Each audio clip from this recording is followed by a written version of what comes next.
Hello everyone and welcome. Perspicacious Gamer here, and this is my first ever YouTube video.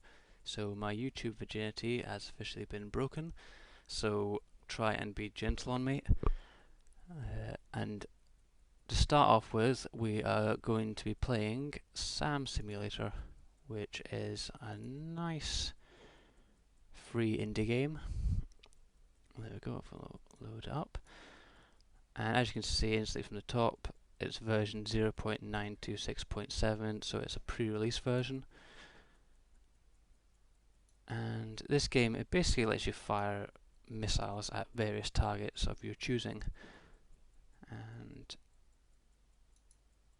there are various different systems to choose from. They're all Russian designed, all these systems are, because the developer of this game is from Eastern Europe, I think. So all of these missile systems are Russian designed.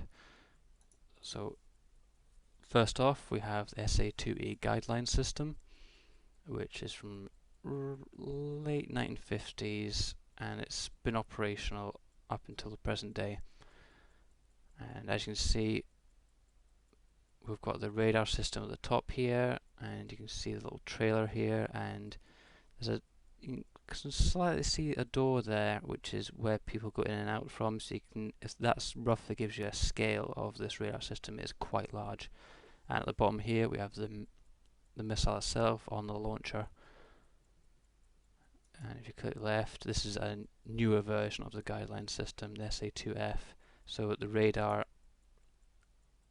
has been slightly modified just to make it a bit more efficient. And this system was mainly designed for use against high altitude, non-maneuvering bomber aircraft, such as the B-52 American bomber. But this system can also be used against spy planes. It was actually used to shoot down Gary Powers' U-2 spy plane in the 1960s. So it is very effective against spy planes as well. Next up, we have the SA-3B Goa system. This was designed as there was serious shortcomings with the SA-2E guideline system's low altitude capabilities. It could not engage aircraft, or at least not very well. It couldn't engage them at low altitude. So basically a fighter jet flying at treetop height, the SA-2E could not engage it, whereas the SA-3B Goa system can. And this is from the 1960s, but it's still used nowadays in some countries in Eastern Europe. But it has been modified slightly just to make it a bit more accurate against present-day targets. Next up, we have the SA-4B Ganef system, which, as you can see, is a completely mobile system, in contrary to the previous two systems, even though they are on trailers, but they're not mobile. As you can see, these are on fixed sites. But whereas this one is completely mobile, it's got the radar on a tracked chassis, and also the missiles are carried on a tracked chassis as well. And this missile is mainly used for engaging high altitude bombers, but it could also be used against low altitude fighter aircraft as well. The system was introduced in the late 1960s, early 1970s, I believe, and it's still in limited use today, although it can be, like the previous systems, it can be classed as obsolete now. Next up, we have the SA-5B Gammon system, which was basically designed to counteract the shortcomings of the previous systems. As the previous systems, there were various problems with things like range and maximum operating altitude and things like that. So basically the SA-5B is designed to engage both high altitude and low altitude targets, and slow or fast moving targets. And it even has a basic, well, very rudimentary anti-ballistic missile function as well. And this is the SA-8B Gecko system. This part of the game is still under construction, but hopefully in a later version this will be included. because it looks very interesting, because both the missile system and the guidance system are on the same vehicle, unlike the previous weapon systems. But hopefully that will be out in a new version soon. Next up, something a bit different, the ZSU 23-4V1 Shilka system. As you can see instantly, there's something different about this one. It's an anti-aircraft system, but instead of using missiles, it uses 4 heavy caliber machine guns to engage the targets, and that's the targeting radar on the back there as well. Like the previous ones, this can be used as a self-contained system. It doesn't need any external radars really. It can target enemy aircraft on its own, and it's obviously you can see it's extremely mobile as well. And this system was the main low-level air defense system used by the Soviet Union in the Cold War during the mid-1960s up to 1990, and it has been proven in various tests that it's very effective against low-flying aircraft. So in the event of a war, this system would have been a primary target by American aircraft. There was actually a condition for pilots to target this particular system, even if it meant abandoning their original mission, because this was a priority target, because it was such a threat to American aircraft that they could actually just abandon their mission and target this instead. And then we're back to the beginning again. And as you can see, we have a menu on the right hand side as well. All these various buttons. There's a practice mode, which lets you basically lock on to a target with these systems, but not to fire a missile at it. So it's kind of limited, but it's there if you want to use it. There's a live practice mode, which means you can lock on to various targets and fire missiles at it as well. There's wartime situation modes. As you can see, some of the modes are blanked out. It's basically to keep it as realistic as possible, because, for example, this missile system was used in the War of Attrition and Operation El Dorado Canyon, but it was never used in Hanoi, for example. So that's why these options are blanked out, just to keep it as realistic as possible. And it's the same for these as well, although as you can see, the change since this system was actually used in 1999 in Operation Allied Force, or rather against the aircraft operating in this Allied operation. And as you can see, for this system, the SA-4B GANAF system, it's never been used in active combat before, so all the scenarios are blanked out. But as with all these other systems, you can just click this little tick box here, and it overrides that lock, so you can select any one you want. So it kind of gives you it's quite interesting just to choose one of these scenarios, just to see how this missile would have performed in each of these operations. So just deselect that. And while I'm here, I'm just going to turn the sound off this as well, because if you've ever played this game, or if you're ever going to play this game, the sound can get very annoying because it is very loud, and the sound mainly comes from the machinery and the generators that power the missile system, and believe me, it is very loud. I made a testing video of this, but just before this video, and the noise from the missile system was so loud it interfered with the microphone. So I decided to, for this video, I'll just keep the sound disabled. Okay, so we'll go back to the SA2E guideline system, because it's the easiest to learn how to use, and it's easiest to use as well. And just while we're here, I'll give you a brief look at the game manuals. These are included with the game as well. You don't need I don't think you need to download these separately. I think they are included with the game by default. See, 39 items, so there's 39 different PDF files. But if you eliminated some of these, like the French and Japanese language ones, for example, then you'd probably only have like about 7 manuals at the end of it. So there's a manual for each different missile system. And what we'll do is I'll just briefly show you one of them. I double-clicked on the English one, yes I did. And I must say one thing, the manuals for this game are extremely well done. They're extremely well researched and well laid out, well illustrated. And I'll just quickly scroll through them just to give you a brief overview of them. See, it's very nicely illustrated. There's a U-2 spy plane there that's shot down by the SA-2. Yeah, very well illustrated, well laid out, and it uses screenshots as well from the game to show you which buttons to press as well. See, it's all very detailed. You can read the entire manual if you want, but there's a section in it which gives you like a quick starter guide, so you can get into the game within 5 or 10 minutes.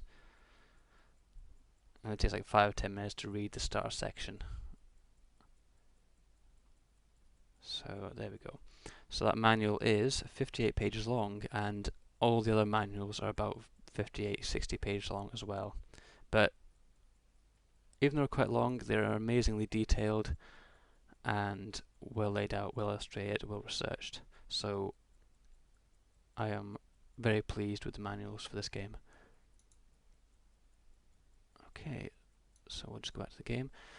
We'll make a start now, I think. We'll just click on... Yeah, we'll do this one here. Just click on that one. Okay, and instantly the screen pops up, and this lets you select the conditions for the live fire test that you want to do. And this lets you select the targets that you want to choose, the time that the target gets launched, the direction of the target, how many missiles you want, whether you want the target to use jamming techniques like real aircraft would. And there's some... I think this is just a fill in blank space by the look of it.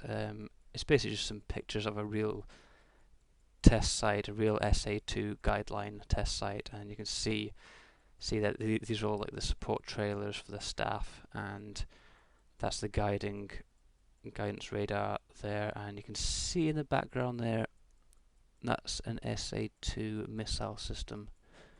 In real life they have 6 missiles all around the radar, but you can't see them on this photo because it's quite a narrow view photo.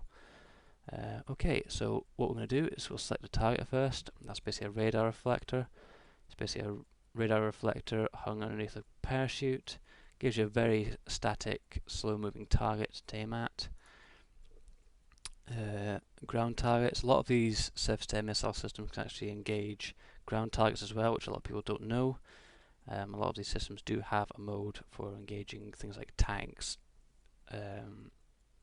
buildings and things like that. F-86 Sabre, and as you can see instantly, that's not an F-86 Sabre, it's actually an LA-17 drone. Since this is a live fire exercise, it's got drones to simulate the aircraft rather than a real plane, because it would be a bit stupid to have a real F-86 Sabre with a real pilot in it and to be shooting missiles at it. It would not go down well. Okay, F-104, another American jet, just like the F-86 Sabre, but this time it's got a missile drone simulating the F-104, because it's obviously that's a slower target, it's a slower drone. Faster target, faster drone. And also gives you things like the operating height and the year that they were in use. A4, another American aircraft. Operating height 500 to 1,200 meters, so it's quite substantially lower than the previous one, so it gives you a very low altitude target to aim at, so it gives you quite a good challenge, that one.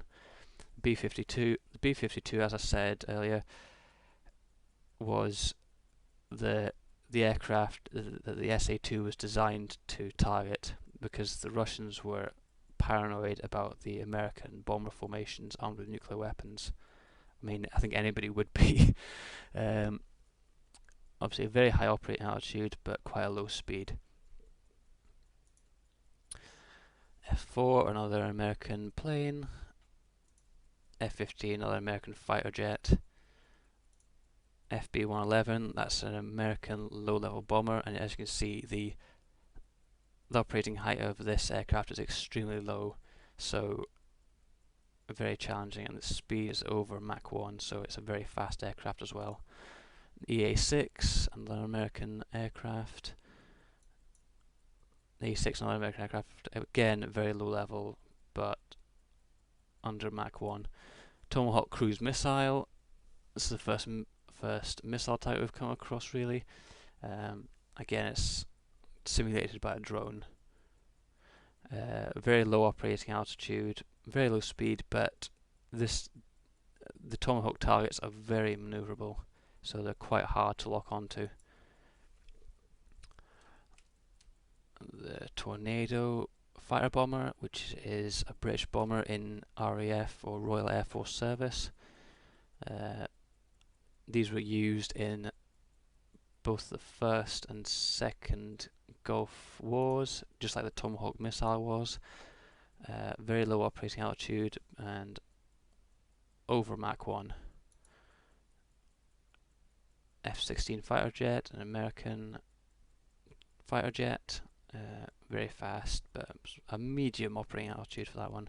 F-117, this is a stealth bomber, operating height 14 kilometers, speed over Mach 1. Since it has stealth capabilities, we're not going to choose this one for now because it is very hard to target, extremely hard actually. Next up we have the B-1B, another stealth bomber, very advanced technically, but it doesn't have quite as much stealth capability as the F-117 does, so it's a bit easier to engage the B-1 than it is to engage the F-117. And there we are, back to the beginning. So I think to start off with, we'll choose the B-52, just because that's the kind of target that this system was designed to engage. And what I'm going to do, let me think of a time for this missile or drone to be launched. Let me think. Tell you what, I'll put it at 8 minutes because I will be talking a bit about the interface. So we'll click on Add Target, and these buttons here that let you add or take away missiles, and obviously we need to add missiles because otherwise we won't just shoot this thing down. So we'll just be staring at it as it's, you know, on its merry way. We'd be looking at it on the radar screen thinking, you know, how do we shoot that thing down? We've got no missiles. So yes, we need to add some missiles to this. And so we've added 6 missiles on 6 launchers. There's 1 missile on each launcher basically. And add another 6 to this, and that's 6 missiles on 6 trailers. They act as reloads. So basically you can imagine how after these are launched, the engineers would be frantically taking the missiles off these and putting them on their launchers, ready for launch. And I think that's us sorted for this interface, so I think we can make a start. There we go, and start. And instantly this screen pops up. It looks very confusing at first because there's that many buttons and switches. You could easily get lost in it, but like I said, read the game manual and it all becomes crystal clear. And a lot of these switches you don't even use, so you only use about like not even a tenth of these switches. So, so this is the starting interface. You can see there's some analog readouts here. this is the range of the target. Obviously it's reading 0 because there's no target. This is a weird dial. It indicates how far away from the launcher, the missile launcher, the target's going to pass. So basically, if it's stuck at 30, that it means it's going to pass 30 kilometers to the left or the right of the launcher. It's just to give you an added estimate of where the target is going to be in a certain amount of time. This is the height of the target. I don't know why these aren't set at 0, because I'm not logged onto a target or anything, but I don't know. It might be an oversight by the developer or something, I don't know. But basically, this dial, it lets you see the operating height of the aircraft that you've targeted. And you can see it's in kilometers, so 10 kilometers, 20 kilometers, 30 kilometers, 40 kilometers high. And this shows you the airspeed of the target as well. So the higher the dial goes up, the higher the speed of the target.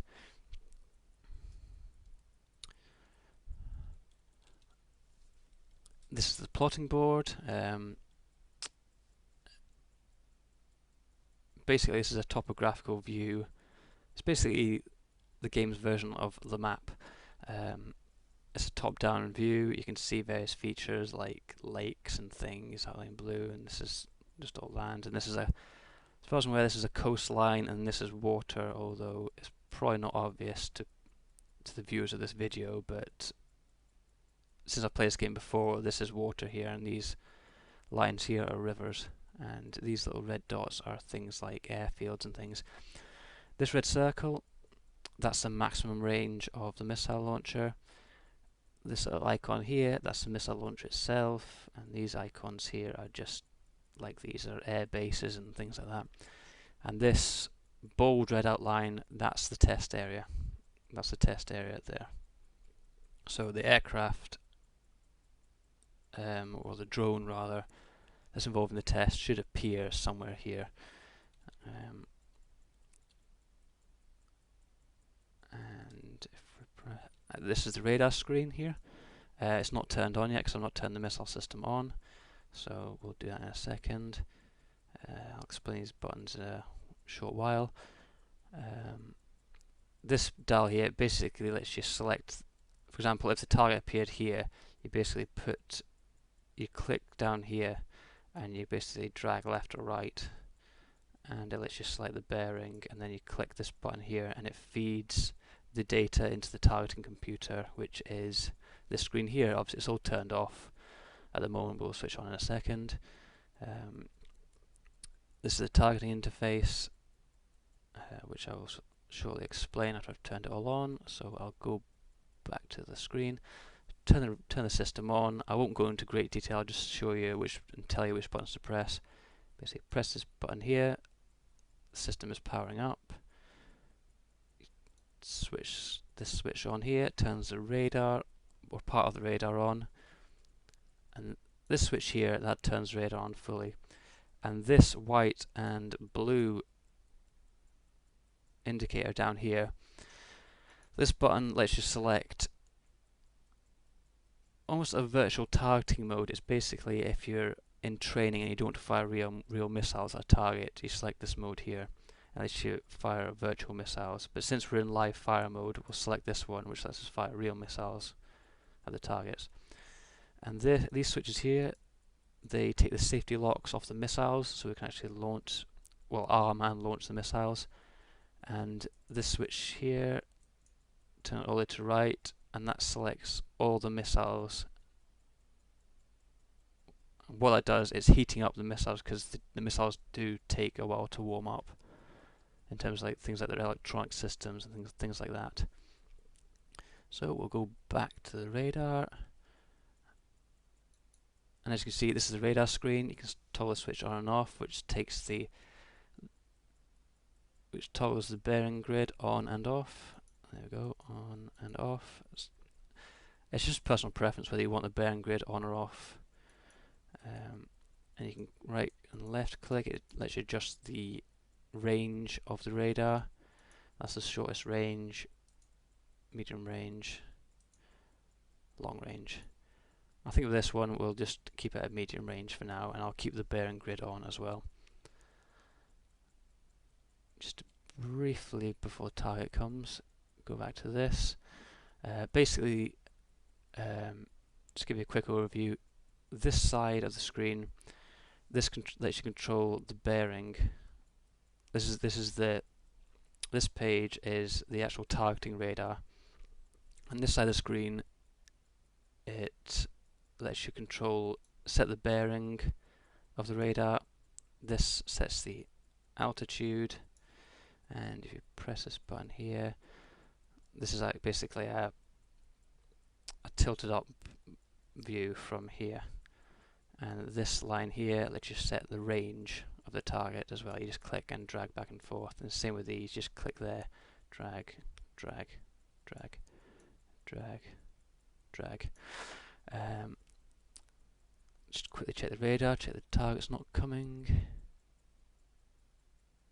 Nope, it's not there yet. Okay, I've got a bit more time. These switches here, while they're in Cyrillic writing or Russian, I'll briefly explain what they do. If you switch it to that mode there, that lets you home in on targets with jamming capabilities. That mode there is called half lead mode, which is used if there's a fast target. What the missile will do is it will lead ahead, it will estimate where the target is going to be.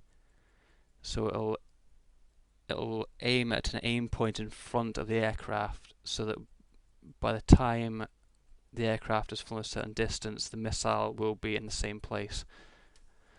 And this TT mode, that's a mode whereby it's a triple point guidance mode. So basically the missile is flying directly at the target.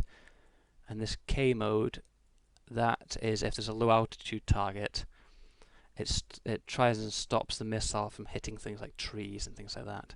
So for this one, we're just going to keep all these selected to T, and obviously these are for 3 missiles out of the 6 that we've got. So we'll set them all to T, and we'll set this switch to, you can see slightly there it says TT, so we'll select that to TT mode as well. So we'll go back to the radar, and hopefully the target should be appearing sometime soon. Yep, there we go. We've got the target there. So quickly, what we do, you click on that button there, that feeds the target into the computer, and you just click the switch here. There we go, and adjust the altitude of that. There we go. So that's aiming at that point. And we'll unclick this so we can fully adjust this bearing mode. You basically drag the mouse, click and drag the mouse until that's on the center line. And then all you do is you put the mouse on this point here, right click, and that light's gone green, which means it's now locked on to the bearing of the aircraft. And to lock on to the height of the aircraft, you basically drag, click and drag, and then get it on the center line again, right click, and then that light indicates and it's locked on. And now we've got to feed in the range of the aircraft, or the target rather. So what you do is just click in the middle and drag right to put the range out, left to put the range in, put the line on the target, right click, and that's locked onto the target now. And then right click on the switch as well, because that gives you in fact, I'll explain that in just 2 seconds. I'll go back to the previous screen. Yeah, these lines, if you see this dotted line here, quite widely spaced,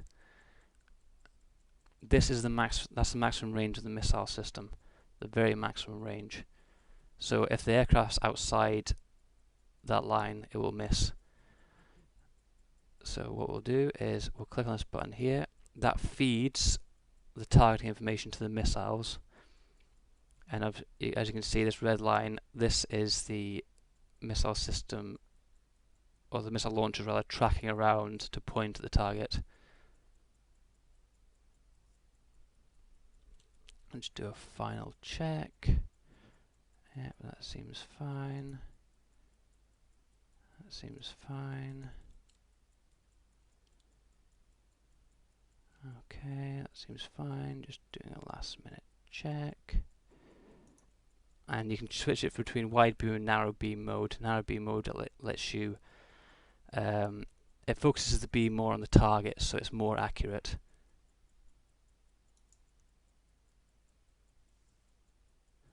As you can see, we've got 3 locks. That's all fine, that's all fine. Just double check these switches. That's all fine. That's fine. Okay, and now all we do is press this button to launch. And you right click on this part here, and it comes up with a more detailed view of the target. And this is the missile going out here. It's flying out directly to the target. Still tracking. Still tracking. Basically this system, the missile itself doesn't see the target, the radar is commanding the missile where to go. There we go. That large static burst you see there, that was the missile hitting the target. So that was a successful engagement. And if we go back to this view, the target speed, as you can see, is decreasing, so that indicates a successful hit, and also the target altitude as well is decreasing, so that is a successful engagement. And the target is not on the radar anymore, so I think it might have dropped below radar cover, although we can still see it on the guidance system for the missiles. And if we go to the plotting board, you can see there's a slight white cross, which means that's the impact point of the missile, so that shows you as a successful engagement. If we go back to this screen now, the target speed is staying about the same now because it's on a sort of fast descent course because it's basically crashing to the ground. And there won't be anything on the radar, I shouldn't think. No. So we've still got a lock on the target, but it's basically plummeting to Earth as we speak.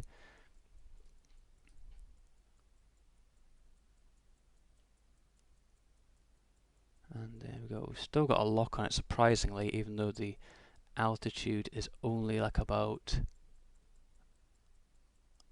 if we, that's 5,000, yeah, about 1,000 meters. So it is dropping. It is dropping. We should lose the lock onto the target in a few moments. So as you can see, it is a very, very basic system. It's basically just locking onto various things by clicking, by scrolling, scrolling, and clicking. And there we go. We've lost the target. The target has crashed. So all you do is to exit the simulator. You go back to this screen here. And it's literally as simple as pressing this button here. And see, there we go. And instantly you'll see this has popped up, an after action report, and it gives you quite detailed summary of that test run. Things like the target distance when the missile was launched, target elevation, the target altitude as well, and see we use the TT method, the 3-point method, and it even tells you like the miss distance of 32 meters, and that might seem like a lot, but if you think that these B-52 bombers are very large, and the warhead on these missiles is quite large as well, then a 32 meter miss distance isn't that big a deal. It's still going to cause massive damage to the aircraft even at that distance. And in case you're wondering if there's a 3D some kind of 3D feedback for this game. Well, there is of sorts. So what you can do is you click on this here, Save After Action Report, and if you click on Google Earth, click on File, click on Open, and it's a GPS file, the output. So you click on GPS file, and that's our one there. Click Open, and it's pretty essential this. You have to uncheck this option here, because you don't do that because it is a flying target and you do want to adjust the altitudes to ground height because it's not a ground target after all. And you also click this one here, click OK, and then we zoom in to the target range, and what you can do is you go up here, you can just drag and then click play, and this is the target coming in here. So it's obviously a bomber aircraft, so it's doing some maneuvers. Like most aircraft don't fly in perfect straight lines, and there we go, there's the missile going out, and that's a hit there. And as you can see, the aircraft has been hit and it's been crippled and is plummeting towards the ground. So yes, I think that was a very successful test, and you can actually zoom in and click on these individual markers here, and it tells you at each individual point in its journey basic stats like its altitude and speed and heading and things like that. And you can also do the same with the missile as well. See, there we go, that shows the altitude at that certain point and also the speed as well. So if we just close that, and no, don't save that,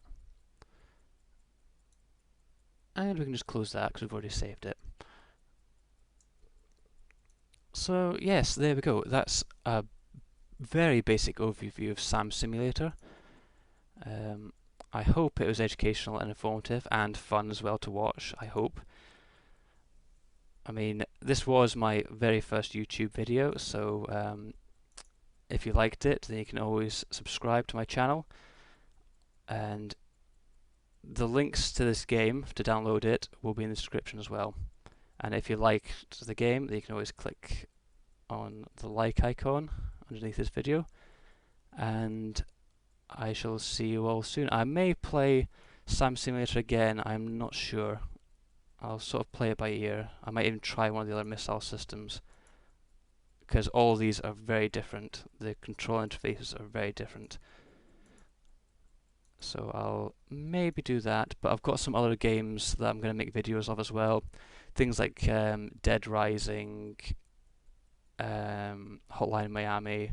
I've got a whole list of games I want to make videos of. So as always, if you like the videos, please subscribe, and I shall see you all later. Thank you and goodbye.